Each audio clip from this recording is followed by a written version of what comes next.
મહત્વના સમાચાર ભરૂચથી પ્રાપ્ત થઈ રહ્યા છે। કંપનીમાં આગના કેસમાં મોટો ખુલાસો થયો છે। કંપનીના જ કર્મચારી રાહુલ ગોધાણી ઉપર આગ ચંપીનો આરોપ। કામ બાબતે ઠપકો આપતા કંપનીમાં આગ લગાવ્યાનો આરોપ લાગ્યો છે। ઠપકો આપતા આગ ચંપી કરી 6.26 કરોડનું નુકસાન કર્યાનો આરોપ। રાહુલ ગોધાણીને ઝડપવા પોલીસે ટીમ બનાવી। આરોપી કર્મચારી સુરતના કતારગામમાં રહેતો હોવાનો ખુલાસો થયો છે। હાંસોટમાં આવેલી કંપની જેમાં અચાનક આગ ફાટી નીકળતા તાત્કાલિક ફાયર બ્રિગેડને બોલાવવી પડી। આગ ચંપીમાં 6.26 કરોડનું નુકસાન કંપનીને થયું છે।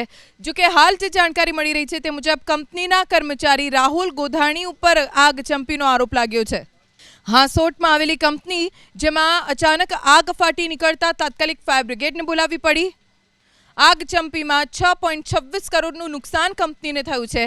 જો કે હાલ જે જાણકારી મળી રહી છે તે મુજબ કંપનીના કર્મચારી રાહુલ ગોધાણી ઉપર આગ ચંપીનો આરોપ લાગ્યો છે।